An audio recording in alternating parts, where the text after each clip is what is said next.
আর কোনো হাজত থাকবে না, তোমার সমস্ত প্রয়োজন আল্লাহ তাআলা মিটিয়ে দিবেন। সুবহানাল্লাহ। এই জন্য মুহাম্মদ সাল্লাল্লাহু আলাইহি ওয়াসাল্লামের মহব্বতে আমরা হুজুরের ঘরে যাচ্ছি। এই জন্য যারা হজ করেন এদেরকেও যেতে হবে। এদের ব্যাপারে আছে বলে যে হজ করার দ্বারা একটা হজের সওয়াব পায়, রওজা পাক জিয়ারত করলে 2টা হজের সওয়াব পায়। সুবহানাল্লাহ। আর রাসূলুল্লাহ সাল্লাল্লাহু আলাইহি ওয়াসাল্লাম মা মিন আহাদিন ইউসাল্লিমু আলাইয়া ইনদা কবরি, বলে যে আমার যে উম্মতের নরনারী আমার কবর শরীফ রওজা শরীফের পাশে গিয়ে আমাকে সালাম দেবে, ইল্লা রাদ্দাল্লাহু আলাইয়া রূহি হাত্তা আরুদ্দা আলাইহিস সালাম, আল্লাহ তাআলা আমাকে বলবেন, ও হাবিব আপনি তো আমার মহব্বতে ডুবা আছেন, আমি আল্লাহর দিকে দৃষ্টি আপনার, দেখেন আপনার পাগল পারা উম্মত বাংলাদেশের প্রান্ত থেকে এসেছে, আপনাকে সালাম দিতেছে, আপনি আমার মহব্বত থেকে আপনার দৃষ্টিটা কিছুক্ষণের জন্য আপনার উম্মতের দিকে করেন। আল্লাহ তাআলা নিজে বলবেন, হাত্তা রাদ্দাল্লাহু আলাইয়া রূহি, যে আল্লাহর হাবিব বলতেছেন আল্লাহ আমার রূহকে আমার কাছে পৌঁছিয়ে দেন, ফেরত দেন, অর্থাৎ বলেন আমাকে যে আপনার উম্মত আসছে সালাম দিতেছে, হাত্তা রুদ্দা আলাইহিস সালাম, তখন আমি আল্লাহ পাকের দিকে দৃষ্টি সরাইয়া আমার উম্মতের দিকে দৃষ্টি দিয়া আমার উম্মতের সালামের জবাব দেন। আরেক হাদিস শরীফের মধ্যে আছে, আন আনাস রাদিয়াল্লাহু তাআলা قال قال رسول الله صلى الله عليه وسلم من زارني في المدينة محتسبا كان في جواري, নবীজি বলেন আমার উম্মতের যে কেউ সওয়াবের আশায় আমার শাফাআত লাভের উদ্দেশ্যে আমার মহব্বত নিয়া মান জারানি ফিল মদিনা, মদিনা জিয়ারতের জন্য আসবে, কানা ফি জাওয়ারি, সে উম্মত আমার প্রতিবেশী হয়ে যাবে, ওয়া কুনতু লাহু শাফিআন ইয়াউমাল কিয়ামা, আমি কিয়ামতের দিবসে আমার সেই উম্মতের জন্য অবশ্যই অবশ্যই সুপারিশ করব আল্লাহর দরবারে।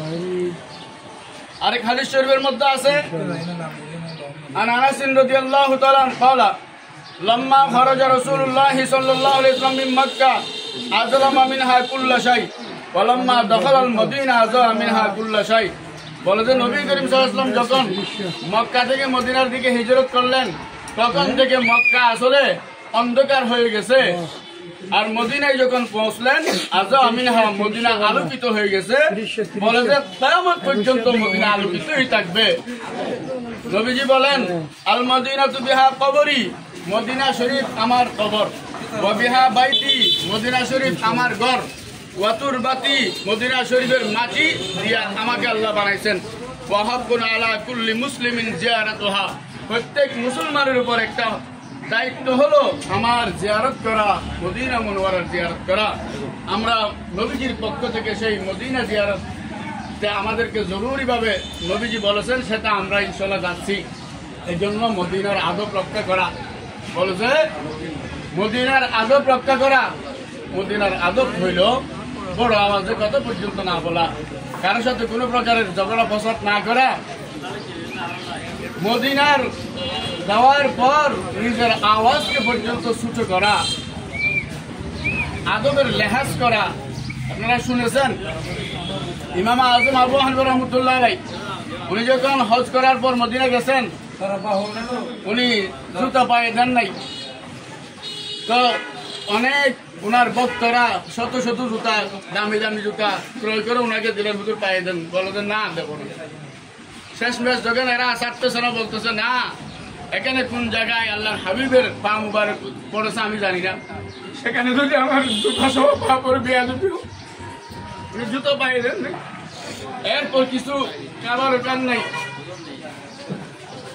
তারপর বারবার বলা আমি চলে যাবো মদিনায়, আমি থাকতে পারতেছি না, চলে যাবো। সবাই বলা এখানে আসলে মানুষ থাকতে চায়, নবীজির মহব্বত আপনি চলে যাইতে যাচ্ছেন, বলে যে আমি আর বেশি থাকলে মারা যাবো। বলে কেন?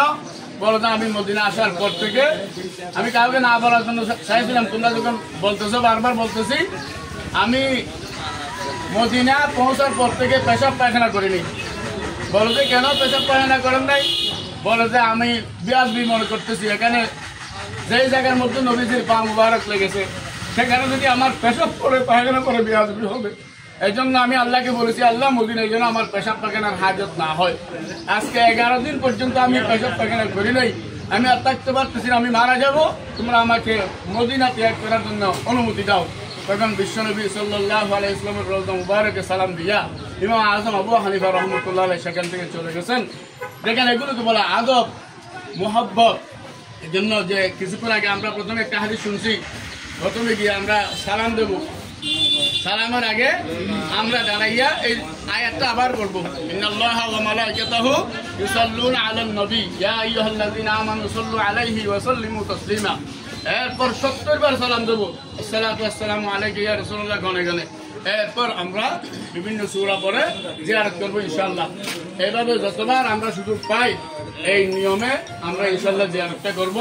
আল্লাহ রাব্বুল আলামিন আমাদের সকলকে রওজা জিয়ারতের আদব রক্ষা করে নবীজির মুহাব্বত নিয়ে মদিনার পানে রওনা হওয়ার তৌফিক দান করুন। লাব্বাইক আল্লাহুম্মা লাব্বাইক লা শারীকা লাক লাব্বাইক ইন্নাল হামদা ওয়ান নি'মাতা লাক লা শারীকা লাক।